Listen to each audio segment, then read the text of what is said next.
Okay, so you finish, what age did you finish high school, boarding school? What year? Yeah, how old were you when you finished? I was 18 when I finished, yeah. Okay. So you're done with boarding school. So what were you thinking of your move next after that? So finished high school, no plans. Applied for uni, and I thought I was gonna go to uni in Kenya, and then somehow I don't even know how, but I applied to go to uni in the US, and then that fell through, and then I found myself in Australia as plan B, or maybe even not a plan, something that just happened. So I applied to go to the US, and in Kenya you have to like go and apply for a visa. And I went and applied for my visa, but I was denied the visa. So it was supposed to be myself and my cousin going to the US, and we were supposed to do this whole like uni experience together. In college. Yeah. And then I didn't get my visa, but then my cousin did, and we went to her house on the day that I was denied a visa. So that same night, we went to her house for dinner to farewell her because she was flying to the US that same night. And while we were there, my uncle asked how I went with my visa, and I was like, oh, I didn't get it. I was, denied. And I was like, oh, have you guys thought of Australia? And I was like, Australia? No, I don't want to go to Australia. Why not? Like what? I don't know. It just had never occurred to me that Australia was an option. And number two, I just always thought Australia was so far. And the only thing I thought of when my uncle said, have you thought of Australia, is Crocodile Dundee. So I was like, I don't think I want to go and live in Crocodile Dundee world. Yeah. So I was like, I know. And then my dad jumped on it. He's like, what do you mean? Kwani, is there an option for Australia? And he's like, yeah, go next door. Our neighbor is like an agent for an Australian university. Just go have a chat with them. Like, so we finished dinner, like literally knocked next door and had a chat with the agent for Australia. And the agent happened to be Venus's dad. You know Venus and Kemi? Oh, yes, yeah. Their dad. The dad. Yes, wow. Their dad, yeah. So we went, had a chat with him. And he's like, okay, no problem. Yeah, we can do da in a month if I was in Australia. In Australia. Wow.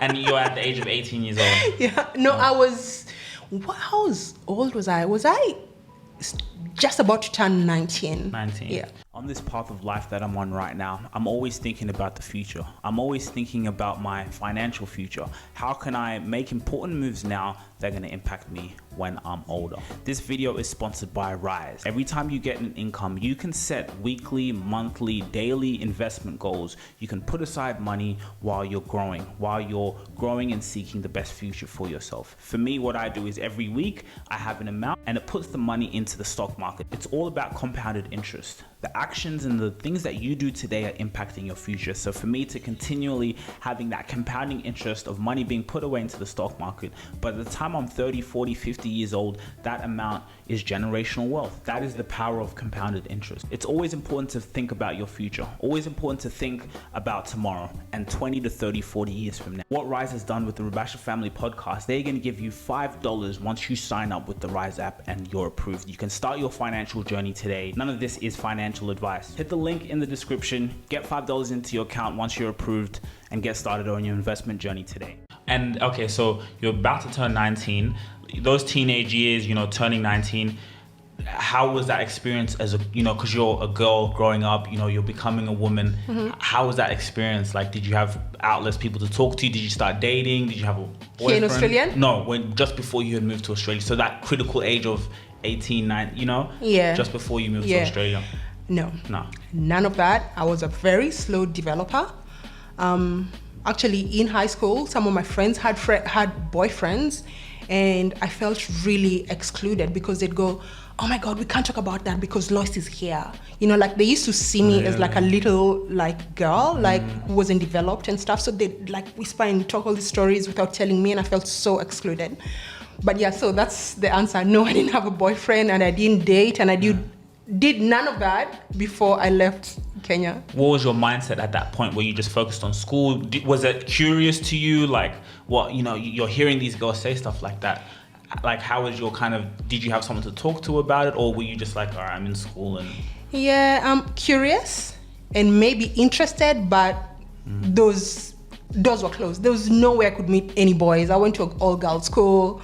So we lived in an estate where you knew everyone that lived there.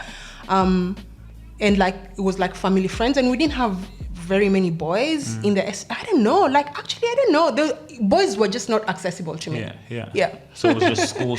Yeah. And your brothers, they also went to boys boarding schools? Yes. Okay. So we finished school, and then my parents, I said, were entrepreneurs, and they would, every day we would wake up, get woken up very early, and go to whatever shop it was that was happening, you know, go be there all day selling, like just being in that, you make sure you watch what's happening. When I come, I want to, you know, you're going to report to me.